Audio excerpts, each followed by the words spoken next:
Cypress Bay High School, home to over 4,000 students,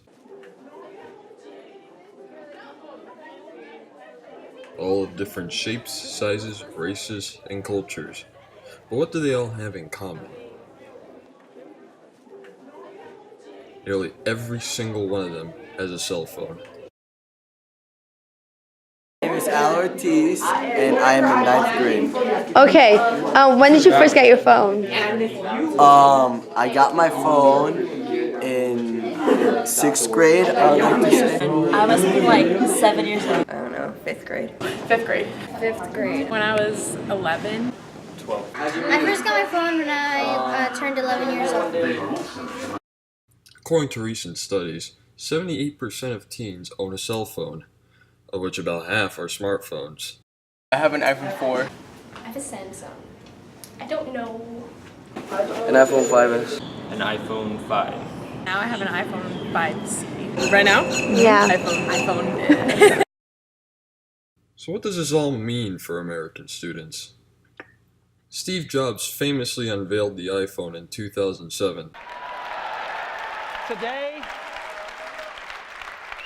Since then, they have become the world's largest technology corporation and produces over 150 million iPhones every year. Mark Zuckerberg founded Facebook while attending Harvard in 2004. Today, there are over 1.2 billion monthly users, over 700 million of which use it daily.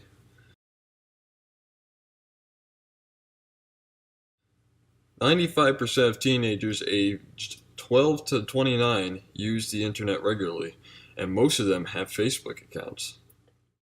The question isn't why are teenagers using so much technology, but rather what effect is it having on them? So, how do you feel about people using their phones in your class while you're teaching? While I'm teaching, I feel that it's very rude, distracting, and doesn't help the student learn the material.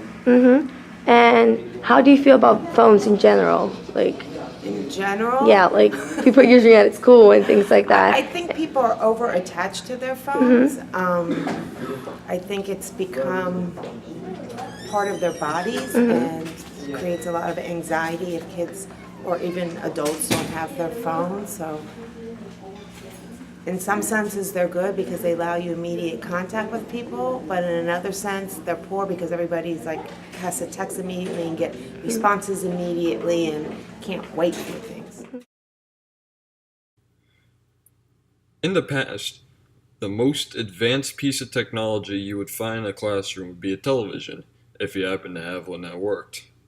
Now, many classes can't function without crucial pieces of technology, such as computers. Additionally, people can now check their mail, manage bank accounts, or even order a pizza with a single push of a button. Push for pizza.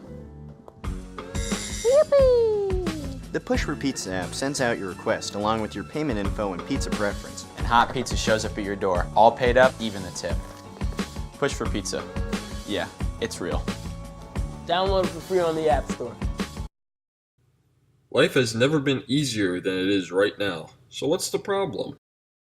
Hi, I'm Alicia Santanini. I'm 15 years old and I'm addicted to my cell phone. I'm usually on my phone. Yeah. What do you have on your phone? I have Instagram, of course, Facebook, trivia, crack, and a bunch of games to keep me, socially active. How many hours a day do you use your phone? A lot. Can you phrase it Like, I use my phone a lot of time. With new technology also comes widespread usage of technology.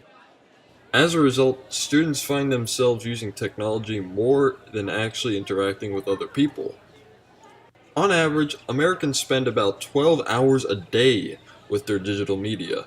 That includes 5 hours of television, 2 hours of computer usage, and 3 hours with their phones. And the numbers are even higher for teenagers, who use their phones for about 5 hours a day. The decline in social interaction is compounded by the use of social media, such as Facebook. About how many hours a day do you use your phone? About all the hours that I'm awake. What would you do if you lost it? Probably have to go buy a new one. And how many friends do you have online? I don't have a lot of friends. I just, 20. like, use it. I have 5 followers. I'm following 500 though. 500 follow me back. It's good. Would you say you have more real friends in real life or online? People online just like all your stuff. They're not really your friends. People in person that actually interact with you are actually your friends. There's also been another recent trend: texting. Teenagers send more texts per month than every other age group combined, with over 2,000 texts per individual. You would be challenged to find a modern teenager who doesn't carry a cell phone, and you would have an even tougher time attempting to take it from them. There has been a trend towards the antisocial over the last couple of years, and it is noticeable we're just too absorbed in our own tech to see it. Technology has changed the world significantly for the better. However, we must learn to distinguish the difference between texting someone and speaking to them face to face, something that is becoming increasingly more difficult for young people to do. We must learn to disconnect, or risk losing one of the only things that makes us human, and not computers.